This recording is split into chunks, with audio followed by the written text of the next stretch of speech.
नमस्कार विद्यार्थ्यांनो, कॅश ट्रान्झॅक्शनवर आधारित असणारा कॅशबुक याच्यामधला तिसरा प्रकार पेटी कॅशबुक यांच्याशी संबंधित असणारा प्रॉब्लेम आज आपण अभ्यासणार आहोत। आजचा आपला हा प्रॉब्लेम आपल्या टेक्स्टबुकमध्ये पेज नंबर 144 पान नंबर 144 वर आहे आणि हा जो प्रॉब्लेम आहे तो प्रॉब्लेम नंबर आहे 2, इलिस्ट्रेशन नंबर 2 आहे। हा पेटी कॅशबुकचा प्रॉब्लेम इम्प्रेस्ड सिस्टीमवर आधारित आहे। म्हणजे इम्प्रेस्ड सिस्टीममध्ये या महिन्याच्या 1 तारखेला जेवढा बॅलन्स असतो, ज्याला आपण इम्प्रेस्ड मनी म्हणतो, तेवढीच रक्कम पुढच्या महिन्याच्या 1 तारखेला त्या पेटी कॅशियरकडे असायला पाहिजे। त्यासाठी त्या संस्थेचा हेड कॅशियर तेवढी रक्कम पेटी कॅशियरला देत असतो। अशा या इम्प्रेस्ड सिस्टीममध्ये हा ॲनालिटिकल पेटी कॅशबुक आपल्याला प्रिपेअर करायचा आहे। दिलेल्या ह्या पेटी कॅशबुकच्या प्रॉब्लेममध्ये स्मॉल एक्सपेन्सेस असतात। मग ते सर्व एक्सपेन्सेस ज्या ज्या पर्टिक्युलर हेडिंगमध्ये येत असतो त्या पर्टिक्युलर हेडिंगसाठी सेपरेट कॉलम करायचं। जसं मी या ठिकाणी या प्रॉब्लेमवर आधारित पोस्टेज अँड टेलिग्राम म्हणजे postal stamp, revenue stamp, post card किंवा रजिस्टर्ड पोस्ट यासारख्या खर्चाशी संबंधित व्यवहाराची नोंद करण्यासाठी हा पोस्टेज अँड टेलिग्राम नावाचा कॉलम तयार केला। ऑफिसचे फाईल, पेपर, स्टेशनरी यासारख्या कागदपत्राशी संबंधित असणाऱ्या खर्चासाठी प्रिंटिंग अँड स्टेशनरी नावाचा कॉलम आहे। रिपेअर्स हा तिसरा कॉलम, कॅरेज अँड कार्टेज म्हणजे गाडी भाडा वगैरे पेड केलं असेल तर त्यासाठी कॅरेज अँड कार्टेज नावाचा कॉलम प्रिपेअर केलं। त्यानंतर आहे सन्ड्री एक्सपेन्सेस, ज्या एक्सपेन्सेससाठी पर्टिक्युलर असं हेडिंग असणार नाही तो मिसलेनियस एक्सपेन्सेस या सन्ड्री एक्सपेन्सेसमध्ये लिहायचं। जे एक्सपेन्सेस पर्टिक्युलर हेडिंग खाली येणार नाही त्या खर्चाची नोंद करण्यासाठी हा मिसलेनियस एक्सपेन्सेस, ज्याला आपण सन्ड्री एक्सपेन्सेस म्हणतो म्हणजे किरकोळ खर्च म्हणतो, या खर्चाच्या हेडिंगखाली ती अमाऊंट लिहायचं। आणि त्यानंतर शेवटचा रुपीजचा कॉलम आहे लेजर अकाउंटचा कॉलम, ज्याच्यामध्ये एका व्यक्तीला एका पर्सनलला समजा आपण काही ॲडव्हान्स अमाऊंट पे केलं असेल किंवा छोट्या असेट्स परचेस केलं असेल तर त्या छोट्या असेटची परचेस केलेली रक्कम आणि एका व्यक्तीला ॲडव्हान्स म्हणून दिलेल्या रकमेची नोंद करण्यासाठी हा लेजर अकाउंटचा कॉलम असतो। टोटलपासून जो काही कॉलम आहे तो सगळं पेमेंट साईड असतो, तर हा रिसीट साईड, पैसा जर मिळाला असेल तर त्याची नोंद या डेबिट साईडला करायचा।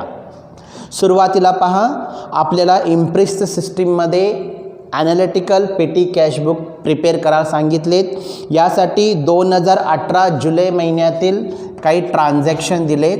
मग जुलै महिन्याच्या 1 तारखेला त्यांनी कॅश बॅलन्स सांगितलेत 335 रुपये। ते बॅलन्स अगोदर लिहूया। कॅश हे असेट आहे, तो रिअल अकाउंट असतो म्हणून त्याचा बॅलन्स नेहमी डेबिट साईडला असतो, म्हणून टू बॅलन्स ब्राउट डाऊन म्हणून रिसीट साईडला या डेबिट साईडला कॅशची रक्कम लिहित आहे 335। यानंतर या 1 तारखेलाच पेटी कॅशियरला जुलै 2018 मधील किरकोळ खर्च करण्यासाठी हेड कॅशियरकडून काय अमाऊंट पे केला जातो, दिला जातो, ते पुढच्या 1 तारखेला सांगितलेत। Cash received from head cashier ₹2165। Head कॅशियरकडून पेटी कॅशियरला 2165 रुपये मिळाले, म्हणजे कॅश कम सीन झाला म्हणून पुन्हा एकदा टू कॅश अकाउंट, पैसा मिळाला म्हणून डेबिट साईडलाच रक्कम 2165। ही रक्कम पेटी कॅशियरला हेड कॅशियरकडून मिळतो। याचं कारण, याचं उद्दिष्ट असतो हे जे जुलै 2018 महिन्यामधील जे किरकोळ ट्रान्झॅक्शन आहेत, किरकोळ रकमेचे जे खर्च आहेत ते खर्च पेड करण्यासाठी ही अमाऊंट हेड कॅशियरकडून पेटी कॅशियरला मिळत असते. मग बघा 1 तारखेला सुरुवातीचा बॅलन्स होता 335 आणि हेड कॅशियरकडनं मिळाला 2165. दोघांची बेरीज केली तर अमाऊंट मिळते 2500. या 2500 रुपयाला म्हणायचा इम्प्रेस्ड मनी, जे पुढच्या महिन्याच्या पण 1 तारखेला असायला पाहिजे. म्हणजे जुलैनंतरचा महिना असतो ऑगस्ट, त्या ऑगस्ट महिन्याच्या 1 तारखेला पण पेटी कॅशियरकडं किती रुपये असायला पाहिजे? 2500. अशा या इम्प्रेस्ड मनी 1 तारखेला मेंटेन करून सोडवण्याच्या पद्धतीला म्हणायचा इम्प्रेस्ड सिस्टीम. मग आता पुढचे ट्रान्झॅक्शन बघू, पुढचे एक्सपेन्सेस बघू जे पेटी कॅशियरनं केलेलं आहे. 2 तारखेला पेटी कॅशियर खर्च केला. Gave gift to clerk Omkar, ओमकारला गिफ्ट म्हणून 251 रुपये दिले. याच्यामुळे कॅश जातो म्हणून बाय गिफ्ट आणि पे केलेली अमाऊंट आहे 251 रुपये. मग गिफ्ट एका पर्टिक्युलर हेडिंग खाली येत नाही, तर गिफ्टसाठी केलेला जो खर्च असतो तो मिसलेनियस किंवा सन्ड्री असतो, म्हणून 251 रुपये सन्ड्री कॉलममध्ये लिहायचा. यानंतर paid to registered and speed post, register आणि स्पीड पोस्टसाठी पैसे पे केले. मग पुन्हा कॅश आपल्याकडनं जाणार, कॅश गोज आउट होणार, म्हणून by registered and speed post. यासाठी दिलेली रक्कम आहे 240 रुपये. आणि हा जो रजिस्टर अँड स्पीड पोस्ट असतो हे पोस्टेज अँड टेलिग्राम याच्याशी संबंधित असणारा खर्च आहे, म्हणून पोस्टेज अँड टेलिग्रामच्या कॉलममध्ये आपण 240 रुपये लिहितो आणि बाकीच्या कॉलममध्ये डॅश केलं. यानंतरचा ट्रान्झॅक्शन 6 तारखेला आहे. सोल्ड ओल्ड न्यूजपेपर, जुने वर्तमानपत्र विकले. जेव्हा आपण जुने वर्तमानपत्र विकतो तेव्हा आपल्याला कॅश मिळतो, कॅश कम्स इन होतो, म्हणून याची नोंद डेबिट साईडला येईल. म्हणून लिहिताना 2 ने रेकॉर्ड करायचा. कॅश जात असेल तर बाय येणार आणि जेव्हा कॅश कम्स इन होतो तेव्हा तो डेबिट साईडला येतो, म्हणून 2 ने रेकॉर्ड करायचा. याची तारीख आहे 6/2. सोल्ड ऑफ ओल्ड न्यूजपेपर आणि जुने वर्तमानपत्र विकून पैसे मिळाले 100 रुपये, म्हणून डेबिट साईडला रिसिट साईडला रेकॉर्ड केलं.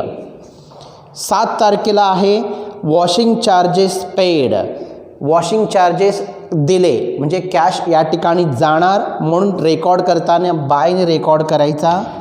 बाय वॉशिंग चार्जेस आणि पेड केलेली अमाऊंट आहे 170.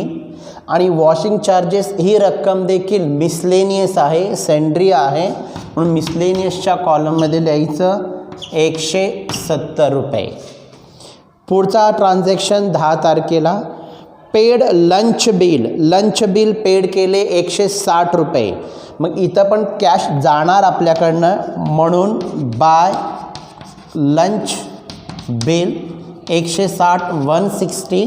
आणि लंच बिल हा देखील मिसलेनियस एक्सपेन्सेस असल्यामुळे मिसलेनियस एक्सपेन्सेसच्या खाली म्हणजे जे आपण पर्याय शब्द सन्ड्री एक्सपेन्सेस असं वापरलं त्या कॉलममध्ये रेकॉर्ड केले.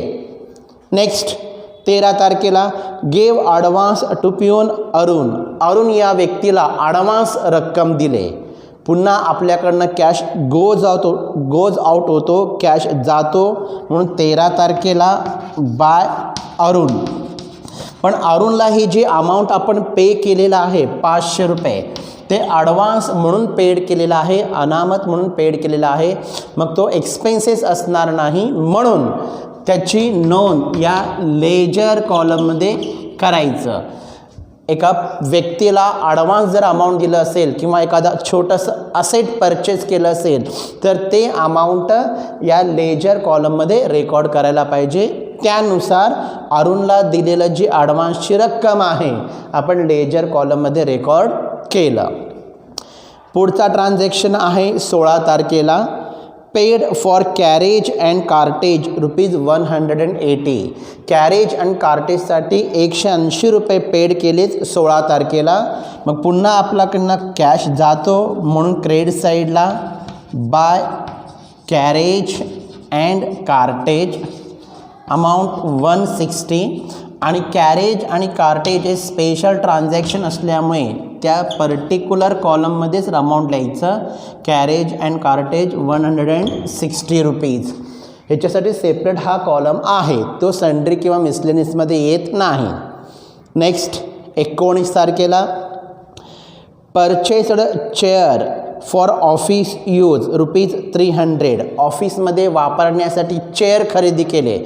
चेअर म्हणजे खुर्ची, म्हणजे एक छोटंसं असेट आहे म्हणून याची नोंद त्या लेजर कॉलममध्ये करायचं. आणि जेव्हा आपण परचेस करतो चेअर आपल्याकडनं कॅश जातो म्हणून रेकॉर्ड करताना 19 तारखेला बाय चेअर.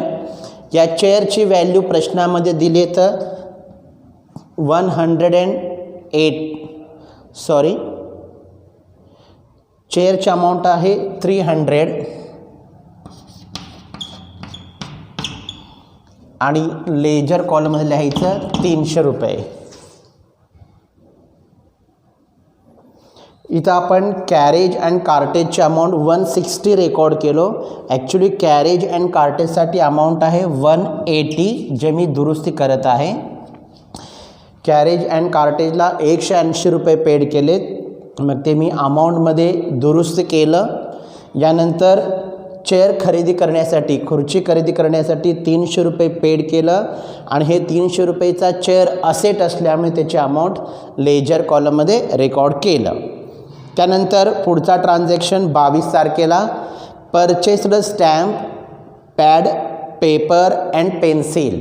हे सर्व स्टेशनरीशी संबंधित असणाऱ्या वस्तू आहेत म्हणून स्टेशनरी खरेदी करण्यासाठी 170 रुपये दिलेत. कॅश जाणार म्हणून 22 तारखेला पुन्हा एकदा बाय. त्या वस्तूंचे नावं लिहूया. स्टॅम्प पॅड, कॉमा पेपर आणि त्यानंतर आहे पेन्सिल. हे सर्व खर्च करण्यासाठी त्यांना पे करावा लागला 170 रुपीज 170.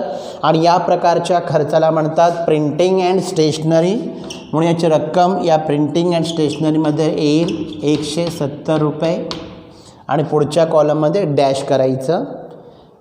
22 तारखेनंतरचा ट्रान्झॅक्शन आहे 26 तारखेला ऑफिस फाईल परचेस केलेत. पुन्हा कॅश आपल्याकडनं जाणार म्हणून रेकॉर्ड करताना बाय ऑफिस फाईल. यासाठी पैसे पेड केले त्यांनी 110 रुपीज आणि ऑफिस फाईल हा खर्च देखील प्रिंटिंग अँड स्टेशनरीमध्येच येतो म्हणून याच कॉलममध्ये 110 रुपये रेकॉर्ड केलं. यानंतर शेवटचा ट्रान्झॅक्शन आहे 30 तारखेला paid for repairs of machinery. मशिनरीचं दुरुस्ती करण्यासाठी 230 रुपये दिले. कॅश जातो म्हणून क्रेडिट साईडला पुन्हा एकदा बाय रिपेअर्स कॅश गेला. याची अमाऊंट आहे 230 रुपये आणि रिपेअरसाठी सेपरेट कॉलम आपण केलेला आहे. त्या रिपेअर्स कॉलममध्ये 230 रुपये. या पद्धतीनं आपण सगळे पेमेंट्स रेकॉर्ड केलं. ज्यावेळेला कॅश कम्स इन येतो, कॅश येतो त्यावेळेला 2 रेकॉर्ड करायचा आणि जेव्हा कॅश जात असतो त्यावेळेला नोंद करताना बाय हा शब्द वापरायचा. कॅश कम्स इनच्या वेळेला 2 रेकॉर्ड केल्यानंतर त्याची रक्कम डेबिट साईडला येईल. तर बायच्या वेळेला जेव्हा कॅश जातो तेव्हा त्याची रक्कम क्रेडिट साईडला म्हणजे पेमेंट साईडला जातो. इथून पेमेंट साईड आहे, टोटलपासून क्रेडिट साईड असते, तर आज रिसीट साईड म्हणजेच डेबिट साईड. आता आपल्याला हा प्रॉब्लेम टॅली करायचा. यासाठी अगोदर आपण टोटल कॉलमची टोटल करण्याच्या अगोदर प्रत्येक इंडिव्हिज्युअल सेपरेट कॉलमची टोटल करूया. लेजर कॉलममध्ये 2 अमाऊंट आहेत, यांची बेरीज येईल 800 रुपये. यानंतर सन्ड्री एक्सपेन्सेसमध्ये एकूण 3 अमाऊंट आहेत. त्या तिघांची बेरीज केल्यानंतर 1 7 आणि 5 12 18 8 अच्छाला 1 581. कॅरेज अँड कार्टेजमध्ये एकच रक्कम 180. रिपेअर्सची एकच रक्कम 230 आणि प्रिंटिंग अँड स्टेशनरीची बेरीज केल्यानंतर 280 आणि शेवटी पोस्टेज अँड टेलिग्रामची टोटल केल्यानंतर 240. या पद्धतीने त्या पर्टिक्युलर कॉलमची आपण टोटल केलेली आहे. आता या टोटल कॉलमचे टोटल करूया. जेव्हा आपण या टोटल कॉलमचे टोटल करतो या सर्वांची टोटल येईल 2311. मग आता आपण बॅलन्सिंग काढू. पेटी कॅशियरकडे किती पैसा शिल्लक आहे ती रक्कम काढूया. जुलै महिन्याच्या शेवटच्या तारखेला बाय बॅलन्स कॅरीड डाऊन आपल्याला अमाऊंट काढायचं आहे. किती रुपये शिल्लक आहे ते कॅरीड डाऊन काढायचं आहे. मग यासाठी डेबिटची टोटल आणि ह्या क्रेडिटची टोटल. डेबिट टोटल 1, 2, 3 या 3 रकमेची टोटल केल्यावर रक्कम येईल 2600. मी समोरासमोर लिहिलो. मग या 2600 मधून आपण एकूण पेमेंट केलेलं खर्च केलेली रक्कम आहे 2311. 2600 मधून 2311 लेस केल्यानंतर बॅलन्स कॅरीड डाऊन येईल 289 रुपये, जे पुढच्या महिन्याच्या पहिल्या तारखेला म्हणजे जुलैनंतर ऑगस्ट महिन्याच्या पहिल्या तारखेला ब्राउट डाऊन करायचं. टू बॅलन्स ब्राउट डाऊन आलेला अमाऊंट आहे 289 रुपये. मग हा इम्प्रेसचं सिस्टीम आहे. म्हणजे जुलैनंतर जो ऑगस्ट महिना येईल त्याच्या 1 तारखेला देखील इथं जेवढी रक्कम होती तेवढीच रक्कम येणार. म्हणजे दोघांची बेरीज आपण केल्यावर इम्प्रेस्ड मनी आला 2500. पण इथं आपल्याला बॅलन्स दिसतोय 289 रुपये दिसतोय. आलेला बॅलन्स 289 आहे. म्हणून ऑगस्ट 1 तारखेला पुन्हा एकदा हेड कॅशियरकडनं एवढी अमाऊंट मिळेल जेणेकरून ती अमाऊंटची बेरीज किती होईल 2500. मग 2500 एवढी रक्कम येण्यासाठी 289 रुपये त्या 2500मध्ये लेस करायचं. मग अमाऊंट येईल 2211. आपल्या टेक्स्टबुकमध्ये प्रिंटिंग मिस्टेक आहे.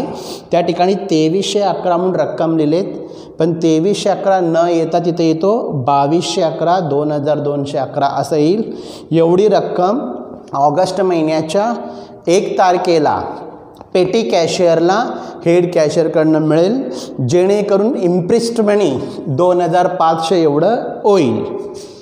व्हिडिओ व्यवस्थित पहा आणि सोबत या प्रॉब्लेमचा जो सोल्युशन पाठवलेला आहे तो सोल्युशन तुम्ही लिहून घ्या. थँक्यू.